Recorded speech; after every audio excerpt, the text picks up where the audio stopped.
तो शुरू करेंगे देश की सबसे बड़ी सुर्खी से, जो पिछले कई दिनों से कोलकाता के ऊपर जाके टिकी हुई है। जी हां, कोलकाता रेप और मर्डर केस में तेजी से एक्शन हो रहा है। आरजी कर हॉस्पिटल के तत्कालीन प्रिंसिपल संदीप घोष पर सीबीआई ने शिकंजा कसना शुरू कर दिया है। सीबीआई आज चौथे दिन संदीप घोष से पूछताछ कर रही है। सीबीआई को शक है कि पूर्व प्रिंसिपल ने मामले को छिपाने की कोशिश की। कल भी सीबीआई ने करीब 13 घंटे की पूछताछ की थी। उधर इस केस में आरोपी संजय रॉय के दिमाग का आज भी टेस्ट हो सकता है। एक दिन पहले संजय रॉय को साइकोलॉजिकल टेस्ट किया गया था। वहीं बंगाल के गवर्नर सीबी आनंद बोस ने ममता सरकार पर हमला बोलते हुए कहा है कि महिला सुरक्षा में ममता सरकार फेल हो गई है। गवर्नर आज दिल्ली में गृह मंत्री अमित शाह से मुलाकात करेंगे। इधर पद्म पुरस्कारों से सम्मानित 70 से ज्यादा डॉक्टर्स ने प्रधानमंत्री मोदी को चिट्ठी लिखकर इस मामले में ठोस कार्रवाई की मांग की है। ज्यादा अपडेट लेंगे, एक बार चलते हैं अपनी संवाददाता अरुणिमा के पास। तो अरुणिमा, काफी कुछ घट रहा है इस मामले के अंदर, दिल्ली से लेकर कोलकाता तक। ताजा अपडेट क्या है? देखिए, इस वक्त सीबीआई की टीम जो विक्टिम है उनके माता पिता से बातचीत कर रही है। पिछले 4 घंटे से ये बातचीत चल रही है और अभी अभी एक सीबीआई की टीम जिसमें 3 नए अधिकारी हैं वो यहाँ पहुंची है। उनके हाथ में लैपटॉप था और कुछ डिजिटल डिवाइसेस थे। तो आखिर उनका क्या इस्तेमाल हो रहा है और 4 घंटे से क्या पूछताछ हो रही है, इस पर हम सबकी नज़र है। वहीं सीजीओ कॉम्प्लेक्स जो सॉल्ट लेक में है, वहाँ पे आरजी कर मेडिकल कॉलेज और हॉस्पिटल के पूर्व प्रिंसिपल संदीप घोष के साथ आज चौथे दिन भी पूछताछ चल रही है। जाहिर है संदीप घोष के जवाबों से सीबीआई संतुष्ट नहीं है, इसलिए बार बार हर दिन करीब 12 से 14 घंटे लगातार उनको बिठाया जा रहा है पिछले 4 दिनों से। और बार बार पूछताछ में सीबीआई उनसे ये जानना चाह रही है कि आखिर ये सुसाइड की थ्योरी किसने फ्लोट की, किसने पेरेंट्स को ये बताया कि लड़की ने आत्महत्या की है, क्यों उस इलाके में रेनोवेशन का काम इतना जरूरी था कि क्राइम सीन के इतने पास होने के बावजूद उसको रोका नहीं गया, और 3 घंटे तक जो माता पिता को बच्ची की बॉडी को देखने नहीं दिया गया, आखिर ये डिसीजन किसने लिया। माता पिता ने मीडिया से बात करते हुए ये भी कहा कि संदीप घोष और हॉस्पिटल प्रशासन इतनी इनसेंसिटिव हो चुके थे कि कुछ पेपर वर्क के लिए प्रिंसिपल के साइन की जरूरत थी, उसके लिए भी वो माता पिता से मिलने नहीं आए। उन्होंने कहलवाया कि अगर उनको सिग्नेचर चाहिए तो वो मेरे दफ्तर में आए। तो आखिर इस तरीके का रवैया क्यों, इतनी इनह्यूमैनिटी क्यों, ये भी सीबीआई पूछ रही है उनसे। साथ ही साथ जो मेन अक्यूज है संजय रॉय, जिनको कोलकाता पुलिस ने ये कहकर गिरफ्तार किया था कि यही अलेजेड रेपिस्ट और मर्डरर हैं, उनका भी साइकोमेट्रिक टेस्ट अभी भी जारी है। और उनके साथ सीबीआई जो मटेरियल एविडेंस जमीन से गैदर करके लाई है वो भी एनालाइज कर रही है। आरजी कर अस्पताल में भी सीबीआई की टीम लगातार जा रही है, वहां के लोगों से भी पूछताछ कर रही है। जी धन्यवाद अरुणिमा, काफी इंपॉर्टेंट अपडेट आपने दिया है। तो कई फ्रंट पे एक साथ एक्शन यहां पर चल रहा है। इनफैक्ट अरुणिमा ने बताया लेटेस्टली कि लगातार सीबीआई की अलग अलग टीम्स जाके पूछताछ का काम कर रही है, माता पिता से बात कर रही है। इस बीच आप ये तस्वीरें देख रहे हैं, ये प्रदर्शन है, ये गुस्सा है छात्रों के बीच में जो सड़कों पर दिखाई दे रहा है। और ये किसी एक शहर की बात नहीं है, कई शहरों में एक साथ दिखाई दे रहा है। इधर केंद्रीय मंत्री गिरिराज सिंह ने ममता बनर्जी पर मुकदमा चलाने की मांग की है। उन्होंने आरोप लगाया कि ममता सरकार सीबीआई को सपोर्ट नहीं कर रही है और सबूतों को मिटाया जा रहा है। बंगाल में समझ में नहीं आता है कि ममता दीदियों कहने में शर्म महसूस होता है। ममता जी सड़क पर उतरी है, वो क्यों उतरी है? मुख्यमंत्री वो, स्वास्थ्य मंत्री वो, शासन उनका, गुंडे उनके, अपराधी उनके, बलात्कारी उनके, इसलिए उतरी हैं कि इनके चेहरे कालिक से पुत गए हैं और उस चेहरे के दाग को मिटाने की कोशिश बंगाल में उबाल है इनके खिलाफ। कांग्रेस ने भी इस केस को लेकर ममता सरकार पर निशाना साधा है। कांग्रेस सांसद प्रमोद तिवारी ने कहा है कि यह केस तो निर्भया कांड से भी ज्यादा शर्मनाक है। जो भी दोषी हो उनके खिलाफ जांच निष्पक्ष हो, दोषियों का ट्रायल स्पीडी ट्रायल हो, उनके लिए समयबद्ध ढंग से अदालत बने और उसमें ट्रायल करके फांसी की सजा, क्योंकि इसमें सिर्फ रेप ही नहीं हुआ है, मर्डर भी हुआ है और विभत्स है, निर्भया कांड को शर्माने वाला है। तो इस पर कार्रवाई होनी चाहिए। तो एक तरफ न्याय की दरकार और दूसरी तरफ इस पूरे मामले पर राजनीति भी गर्म है। इधर एक और जगह जहां पर राजनीतिक सरगर्मियां काफी तेजी से बदल रही वो है झारखंड। झारखंड की सियासत में इस वक्त भयंकर उथल पुथल मची हुई है। राज्य में विधानसभा चुनाव से ठीक पहले झारखंड मुक्ति मोर्चा से बगावत के बाद पूर्व सीएम चंपई सोरेन के बीजेपी में शामिल होने की चर्चा जोर पकड़ रही है। चंपई सोरेन की पार्टी से नाराजगी और अपमान करने के आरोपों के बीच ये दावा किया जा रहा है कि जेएमएम के 6 विधायक चंपई सोरेन से संपर्क में हैं। ऐसे में माना जा रहा है कि 6 विधायकों के साथ चंपई सोरेन के पाला बदलने से विधानसभा में हेमंत सोरेन सरकार का गणित गड़बड़ा सकता है। इस पर और ज्यादा अपडेट के लिए हमारे साथ जुड़ रहे हैं हमारे संवाददाता दिवाकर तिवारी। तो दिवाकर, चंपई जो हैं सोरेन साहब, वो बाकायदा एक्स पर पोस्ट लिखकर ये बात कह चुके हैं कि मेरे पास कोई विकल्प नहीं बचा और या जो विकल्प बचे हैं उसमें या तो मैं छोड़ दूं या संन्यास ले लूं या कुछ और देख लूं। क्या संदेश देना चाह रहे हैं और किधर जाती हुई दिख रही हैं चीजें? देखिए, चंपई सोरेन दिल्ली में मौजूद हैं और दिल्ली में वो जेएमएम और कांग्रेस के असंतुष्ट नेताओं से संपर्क साध रहे हैं। बीजेपी भी उनके साथ इस कवायद में लगी हुई है। चंपई सोरेन ने 3 विकल्प बताए हैं कि जब उनके सामने ये हालात पैदा हुए, जो राजनीतिक हालात पैदा हुए, उनके सामने 3 विकल्प थे। या तो वो राजनीति से संन्यास ले लें, लेकिन चंपई सोरेन का कोई इरादा नहीं है संन्यास लेने का। दूसरा विकल्प उन्होंने बताया है कि वो जेएमएम छोड़कर अलग कोई पार्टी गठित कर लें, यानी कोई अलग संगठन खड़ा कर लें। तीसरा विकल्प उन्होंने बताया है कि इस राह में अगर कोई नया साथी मिलता है तो उसके साथ आगे का सफ़र तय किया जाए। तो नए साथी के तौर पे बीजेपी को देखा जा रहा है और यही विकल्प जो है चंपई सोरेन को ज़्यादा मुफीद लग रही है और इस विकल्प पर चंपई सोरेन ने काम करना शुरू कर दिया है।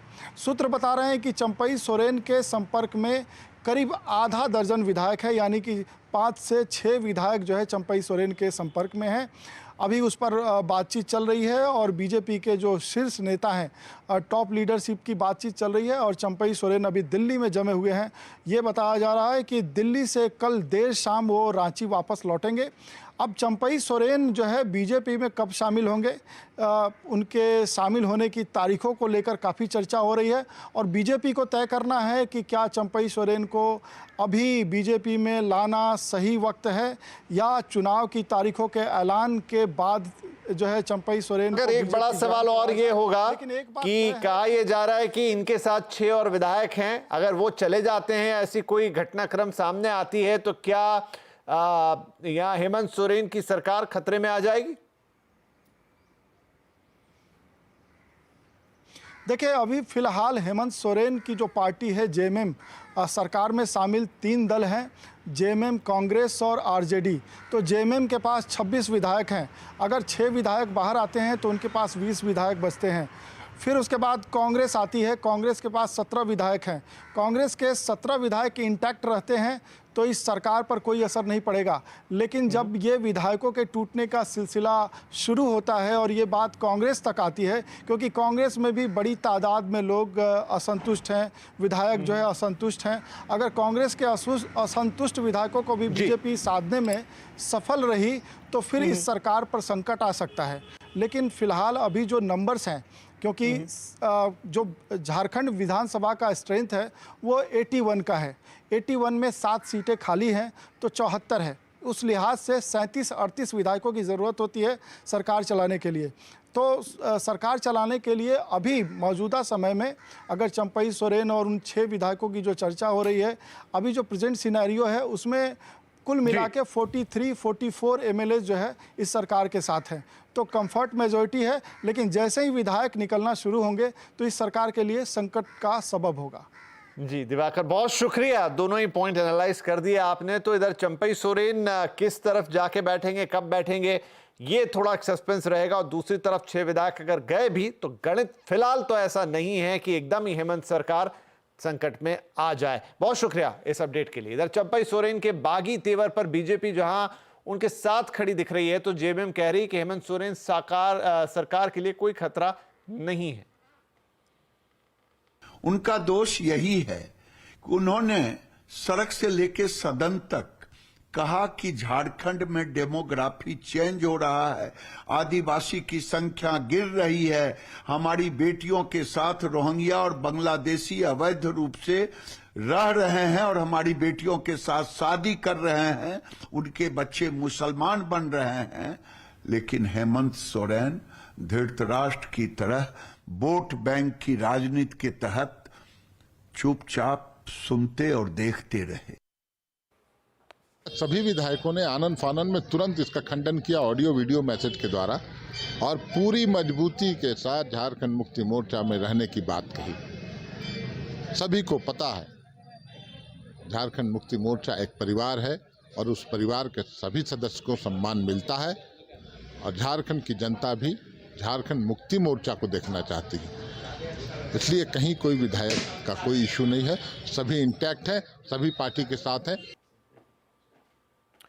जी, तो चलिए ये कुछ बड़ी अहम राजनीतिक खबरें, लेकिन अब कारोबारी खबरों की तरफ रुख करेंगे। सभी पीएसयू बैंकों के साथ एफएम निर्मला सीतारमण ने आज एक अहम बैठक की है। बैठक में किन बातों पर चर्चा हुई, थोड़ी और जानकारी हम लेते हैं। हमारे सहयोगी लक्ष्मण रॉय हमारे साथ है। तो लक्ष्मण, आज की बैठक का क्या पर्पस था और क्या इससे निकल कर आया है?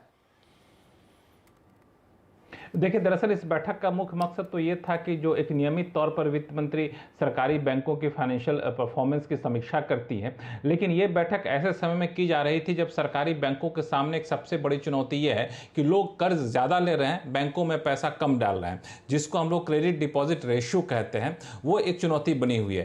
तो इस बैठक में वैसे तो 5 अलग अलग मुद्दे थे जिस पर चर्चा हुई, लेकिन सबसे ज़्यादा फोकस और सबसे पहला मुद्दा यही था। बैठक शुरू होते ही सभी बैंकों ने बताया कि उनके यहाँ क्रेडिट डिपॉजिट रेशियो किस तरीके से है, किस तरीके से कर्ज दिए जा रहे हैं, किस तरीके से डिपॉजिट आ रहे हैं, और उनके स्टेटस रिपोर्ट देखने के बाद ये तय किया गया कि बैंकों को ज़्यादा से ज़्यादा डिपॉजिट जुटाने पर फोकस करना है। वित्त मंत्री ने नसीहत दी कि आपको नए प्रोडक्ट निकालने होंगे, नए सेगमेंट में जाने होंगे, ताकि आपके बैंक में ज़्यादा से ज़्यादा लोग पैसा जमा कर सके।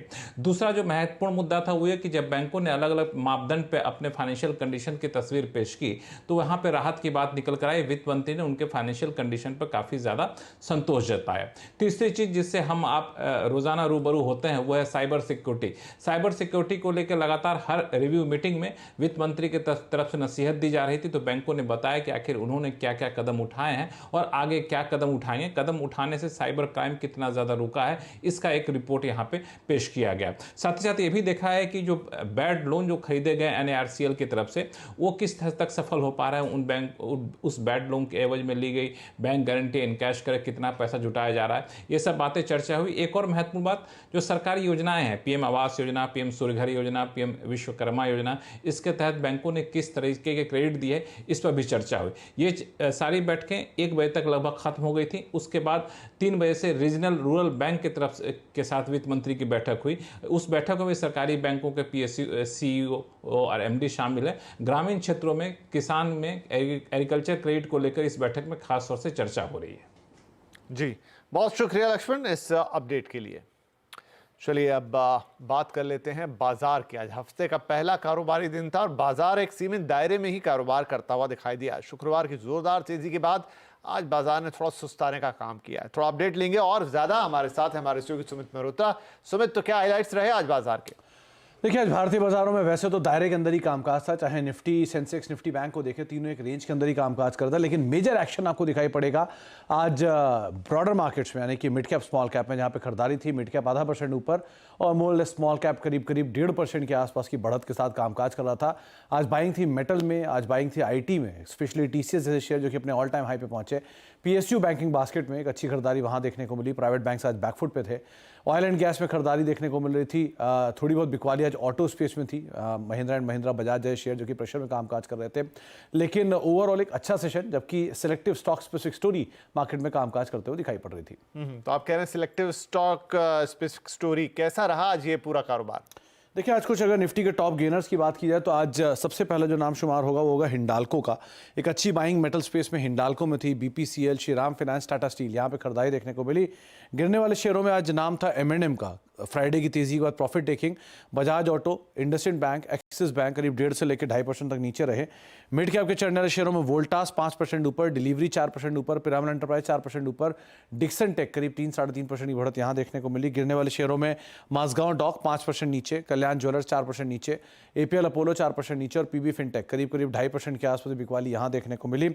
एफ&ओ में लीड कर रहा था वोल्टास 5% ऊपर, ऑल टाइम हाई हिट किया। नेल्को 3% ऊपर, ग्लेनमार्क फार्मा 4.5% ऊपर और बिरला सॉफ्ट करीब 4% की तेजी यहां पर देखने को मिली।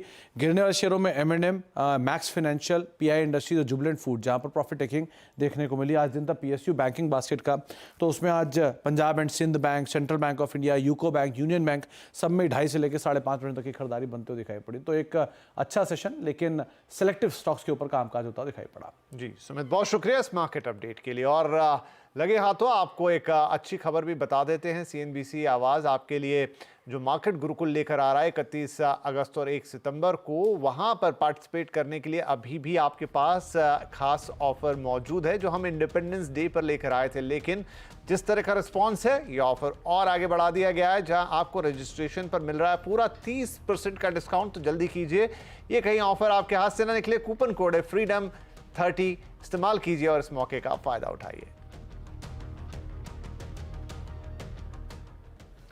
और यहां पर वक्त एक छोटे से ब्रेक का, लेकिन ब्रेक के बाद महाराष्ट्र की राजनीति में मचा हुआ है घमासान। महायुति और एनडीए दोनों गठबंधन में पार्टियों के बीच तनाव बना हुआ है। इससे विधानसभा चुनाव में किसको नुकसान होगा, ये आज का आवाज अड्डा है। जरूर जुड़िएगा हमारे साथ। महाराष्ट्र में मनमुटाव, किसको तनाव, और थोड़ा खबर का भी डिटेल आगे।